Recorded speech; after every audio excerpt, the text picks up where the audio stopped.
Hi, Coach Landry, and today's topic is 7 signs you and your partner are drifting apart. Okay, I'm going to give you some signs of what to look for to see if you're actually starting to part ways without directly saying it, but I'm going to give you a solution to each one to help work on some of those signs, okay? The bright side is that when you look deeper into what makes couples lose touch, it's determined that these red flags aren't things you should ignore. The good news is about 5 of the 7 flags typically can be turned around, and 2 of them require major work. Okay, so number 1 is you are often surprised by your partner, but not in a good way. Remember, this is about you're slowly drifting apart, signs that this is happening. You find everything that your partner says or does out of character. There's such a strong lack of communication that you've even stopped keeping in touch with each other on a daily basis. The thing is, we never stop growing or changing. So if you're out of touch with your opinions or tastes, it's a sign that things are drifting apart. What's the solution to that? At least once a week, ask them how they're doing and actually engage, okay? What a lot of couples fail to do in this stage is they go, hey, how's it going? How's your day? The person will tell them, and they're either offended because they weren't included or that the person didn't tell them enough. You have to engage in people if you want them to give you more, okay? So the solution is try watching at least one movie or show with them and discuss the movie or show with them to relate to each other, or even just have deep conversation on your feelings, okay? Number 2, you never even fight anymore, right? At one point, there was passion, there was anger behind the fighting, there was motive, and now it's just kind of, you don't care, you're almost numb to it, right? It's a myth that happy couples never fight. Let's get that straight. Every couple fights. Every couple argues. Every couple disagrees. It's going to happen. I have videos on it. Go watch it. Fights arise from emotional distress. If you don't like something your partner has done, then try to change it. Try to change the situation. If you don't like the conversation you're having, then change the conversation. If you don't like the happiness level in your relationship, then work on being happier. Remember, happiness is a choice. You must wake up and choose to be happy that day. Okay? Every day.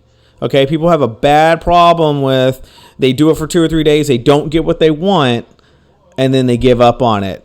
Not getting what you want is for children. Adults learn to work with not getting what they want from time to time, and they work through it and the idea of happiness, okay? So solution is pay attention to how you feel and what your partner does, and don't ignore it. If you are upset, let them know. Talk yourself through it. If it's petty, get over it, okay?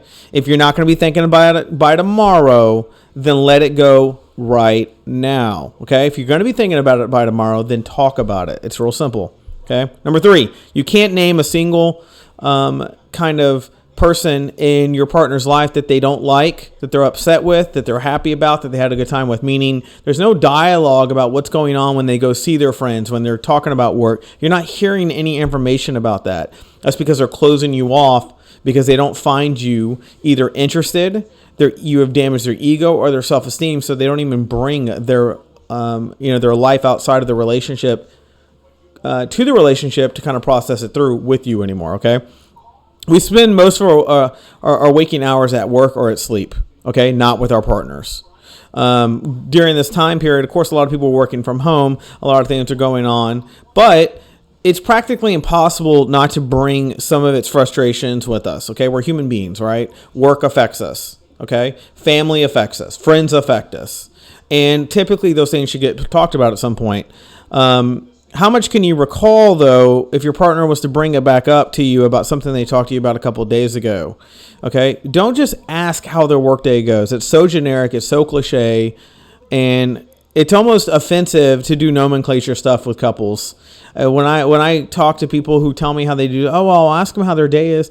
I'm like, do you engage in what they say, or do you just do it out of formality? Formalities are for people who don't know each other well, they're acquaintances, and they do the formal thing. In relationships, talk like real people, okay? So don't just ask them how their day went. Your partner will notice that you're interested. And guess what? When you show interest in what they talk about, they will do it again with you. And then again, and then it will become routine that they talk to you. Okay, if you don't show interest, they won't bring the information to you. That usually leads to them leaning on somebody else who wants to talk about those things. Okay, number 4, You're not excited to share good news with them. Kind of relates to what I just said.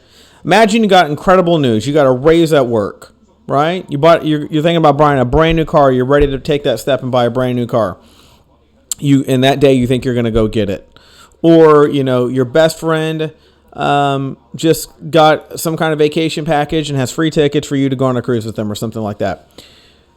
Think about the root of the problem if you don't show any excitement about that, right? The root of the problem is that you've lost touch with each other and to enjoy each other's interests, kind of like what I just said. The solution is think about the root of the problem, okay? And a lot of relationships, you need to focus on the root, not the details, not what's even currently going on. Look back at where it started and why it started, and usually you can pinpoint it. Most people I sit down with, when I talk to them about things like this, I can usually get them to eventually go, where I think it started? And we drill down and we drill down and we eventually know where it started, right? So the solution, like I said, think about the root of the problem. Did you stop sharing news with your partner because their reaction in general just lacked enthusiasm for you? Either way, you need to attempt to rebuild that connection and checking in with them every once in a while, and make sure you engage when you do it. If you don't engage, they will not bring information back to you, which if humans aren't communicating on a regular basis about life, then you don't really have a relationship. It takes communication for a relationship. 5, silence is no longer comfortable, okay? Maybe at one time when you were silent together, you were sitting on the couch together, or you were sitting in the living room together, maybe even on opposite couches, but drinking wine, watching a movie, chit-chatting here and there, making comments about the movie. But now you sit in the room together, one's doing one thing, the other's doing another, and there's no engagement whatsoever, okay? So what's the solution with that? Start slowly by doing something once a week together. Have it on the same day, at the same time, every week. And see if they commit to that and they do it with you. If they start skipping it, finding reasons not to do it, then their interest level is extremely low, okay? But if they do it, try watching TV, a movie, even cooking together. Do something you can talk about. The main point is that silences are damaging to relationships. And the only time you're silent is when you don't understand each other, you don't want to understand each other, or you don't care, okay? And that's not what you want if you want your relationship to work. So do something once a week, make a connection, start building on that, and then maybe even take it to 2 or 3 times a week. Okay. Number 6, you notice yourself avoiding eye contact. Okay. Eye contact forces humans to engage in one another. When you look at somebody, you're looking for respect, you're looking for communication, you're looking for understanding, you're looking for feedback, or you're looking to vent. All kinds of reasons eye contact demands out of somebody, I need you to listen and communicate and be respectful and all those things. If you're avoiding their gaze, it might mean that you don't want to talk, you don't want to listen, or that you're openly shutting yourself off.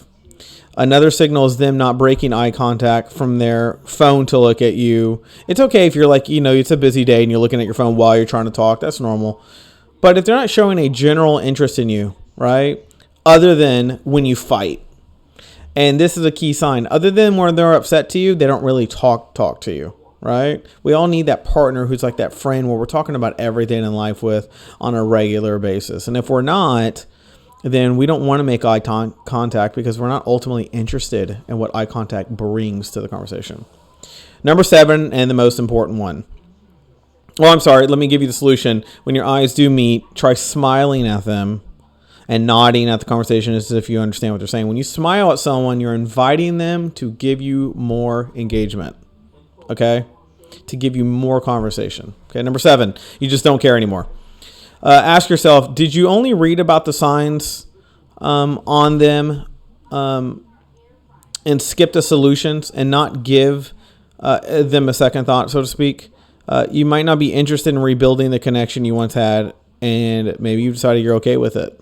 And sometimes that happens, okay? Sometimes we get to a point where we've become so numb that at the current time there is nothing anybody can do. Typically, that requires time apart or splitting up indefinitely. However, let's say they're not there. Let's say they show signs of being kind of 50-50. The solution is to talk to them, get to the point where it's time to you and your partner to openly discuss everything. Okay, and this is vitally important, and listen to me when I say this. And you may need to watch this video again and listen to this a couple of times, because this is where couples fail. When you talk, you want to talk in short 5 to 7 minute spurts to each other so that there's back and forth. You don't sit down and eat up the whole conversation with your feelings, and then when they talk, you're already worn out, you're triggered, you're angry at what they're saying because you already got to talk for 30 minutes and got out of your system, so you're done with their side. That's not how relationships work when it comes to solving problems, right? If you look at business, if you look at anything in government, when problems get solved, there is equal talking time, right? There's a reason why it's actually designed by process to have even talking time. Because talking to your partner to resolve things is not a time to vent, it's a time to solve, which means you put your problems on the table and then you talk about solutions. If you're working with somebody or you have a partner who's not doing that, who they're offering you the caca, but not giving you the paper towel to wipe it up, then what you have is someone who doesn't actually want to resolve it. They just want to feel anger at you and get it out of their system. My recommendation to people like that is they need to work on themselves and not your relationship, right? And a lot of times what you'll find is if they go work on themselves and then they come back to the relationship, all of a sudden they're open to talking and they're better listeners and they're better understanders and they all get it. Is understanders even a word? Probably not. But the point is that you get it, okay? But, at the end of all this, this is very serious stuff for a lot of people. If you have these 7 things going on in your relationship, and let me repeat them. 1, you are often surprised by your partner, but not in a good way. Number 2, you never fight anymore. Number 3, you can't name a single person that makes them happy or that they don't like going on in their life currently. Number 4, you're not excited to share good news with them. Number 5, your silence is no longer comfortable. Number 6, you notice yourself avoiding eye contact. And number 7, you just don't care anymore. If you have 5 out of these 7, your relationship is in crisis mode. You need to pay attention. Watch this video 5 to 10 times until you absorb the solution stuff so that you can elaborate on each solution with your partner. If your partner is unwilling to sit down and have an even conversation, no yelling, no cussing, no being triggered by things. And when I say no being triggered, that doesn't mean you can't get upset. It doesn't mean you don't have to like everything you hear. What it means is you still have to listen and be adults at the end of the day, right? You have to communicate with respect. And when respect is lost, there is no solution, okay? I hope this information helps you. If you need more help, if you need guidance on this, my link below in this video to book a session is there, and I will talk to you soon.